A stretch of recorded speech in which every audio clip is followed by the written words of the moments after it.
Today, I want to talk about Paul Verlaine and Artur Rimbaud, which means that today we are talking about amputated legs, cirrhosis, and prison, and stabbing, and armed trafficking, probably slave trafficking, teenagers that go with older men and abandoned wives. But today, we're talking about amazing poetry.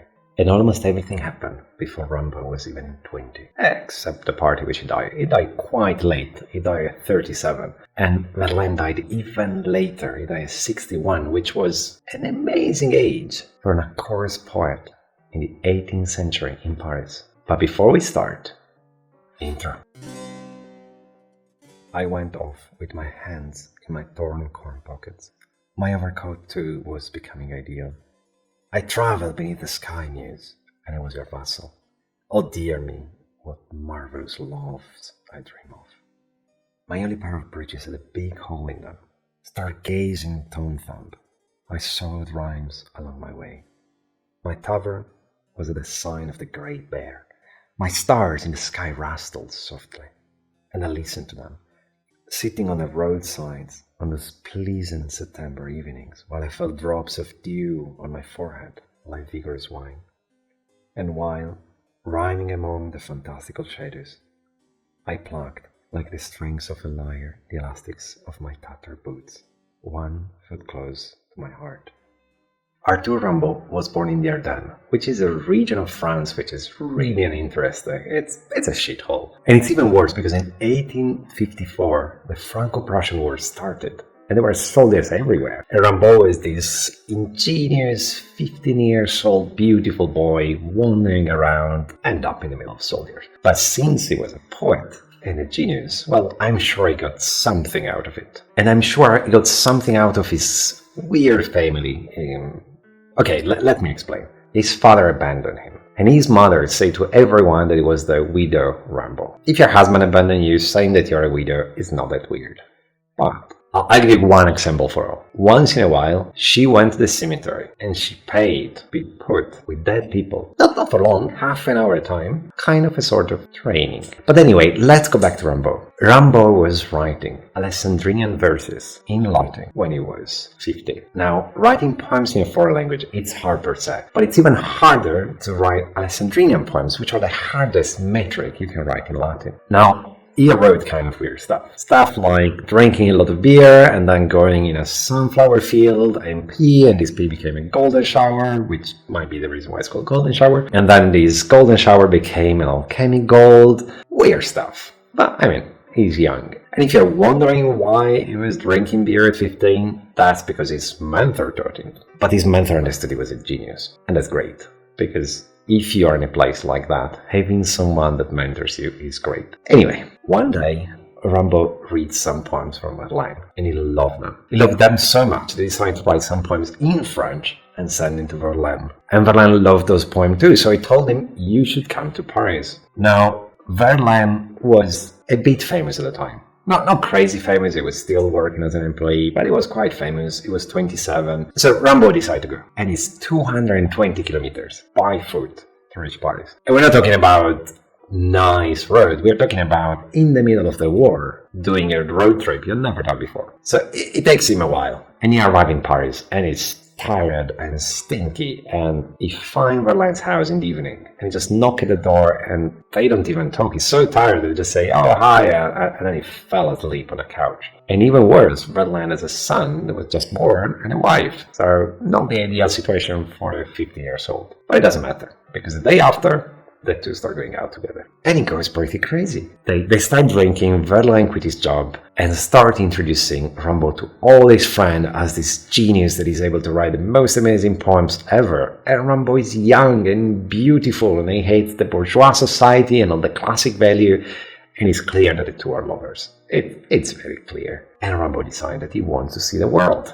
I've been to Paris, now it's time to see London. And they do. 2 weeks after, he abandoned his wife and his child, and they got together to London. Obviously, 2 people like this are not going to have a classic love story. They get drunk, they yell in public, they argue with each other, they have this huge fight, they give a lot of scandal, and it's the 18th century. It's not like that accepted to be homosexual. But 2 years later, Verlaine's wife decided to go to London and try to convince her husband to go back with her. And this story is pretty crazy too, because Arthur will open his shirt and say, do you see those cuts that I have on my skin? That's what Rimbaud did to me to show me his love. Which sounds kind of weird to me, but anyway, that's how it works. Verlaine's wife succeed, and they decide to go back to Paris. So they jump on a train, and they go to Paris. Almost. Because Rimbaud jumped on the same plane. And when Verlaine's wife falls asleep, he takes Arthur and says, what the fuck are you doing? You should be with me. And he does. So Arthur's wife wakes up in Brussels just in time to see her husband with Rimbaud outside of the train saying goodbye. And they leave this super weird note in which he accuses her to be this horrible red-haired witch that tried to take him away from his real love. Anyway, they are in Brussels. And it doesn't go as smooth. They are getting shit drunk. And at a certain point, Arthur is saying to Rimbaud that he has to go back to Paris. He has a son, he feels a responsibility, he can't stay with him. And obviously Rimbaud doesn't like the idea. So Arthur takes a gun out and says, if you don't let me go, I will kill myself. But Rimbaud is crazy, so he just tells him, okay, kill yourself. At least he will be with me. And so Arthur is, what? And he shoots Rimbaud. Amazing. So Rimbaud is shot, and he does the least poetic thing ever.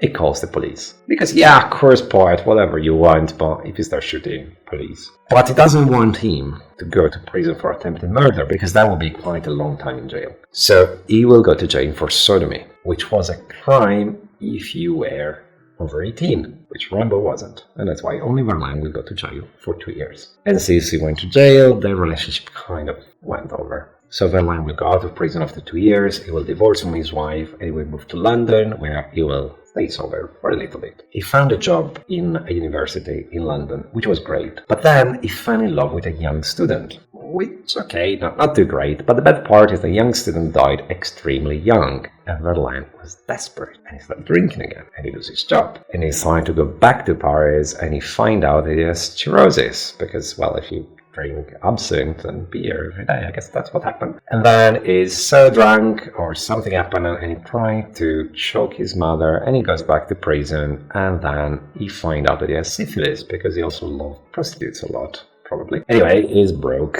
and he's back in Paris, but he's nominated Prince of Poets. And that's because before going to prison, he wrote one of the most famous books, the ACCURSED POETS book.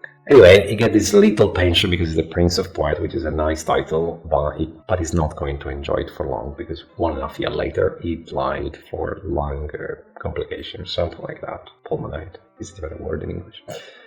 Anyway, and the Verlaine, which was 51, which is pretty great. But what about Rimbaud? After the shooting, short after the shooting, Rimbaud will stop writing. But he was a genius, so he was able to learn a language like this. So he started traveling in Europe, and he does any job you can imagine. Like, he go to Sweden or to Germany and he start working in circuits, and then he goes to Italy and he start working as a hard worker in the port, and he goes to Africa, and then he starts in Egypt working in a cave, and then he says, okay, now it's time to move on, and he goes to Ethiopia and start trafficking coffee, and then he goes to Libya and start trafficking weapons. So he goes around the desert, and there's this funny story where someone described that he didn't wear a hat. Practically, he was the only one in the desert who didn't wear a hat, which is pretty weird because the sun is really strong. Anyway, but at the same time, his poems became quite famous. And in Paris, a lot of people want him to come back to inspire them to keep writing. Well, he does come back to France, to Marseille, but for the wrong reason. He goes back because he has a tumor in his leg. Well, surgery wasn't that good back then, so they had to remove the leg, and then he died of gangrene, which is a pretty shitty way to die.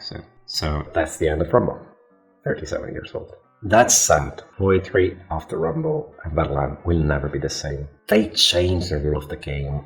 Rimbaud was a genius out of his time. It was different, his style was different, his way of doing things was different. It will never be the same. But if we want to find something that we all know that he left, well, At a certain point, David Morel thought that it was a good idea to call the main character of his book First Blood, with the same name of Rimbaud. And someone talking about another guy that is coming out from hell in Vietnam used the same name, and he created the movie Rambo, which I'm sure you know. That's it. That's the story I want to tell you today. So if you liked it, please subscribe. I need this English channel to grow. I'm sorry I don't make as many videos as the Italian one, but I'm really trying, and I really hope you like this one. I so much wanted to share this story that I had to tell you about this story. I loved it.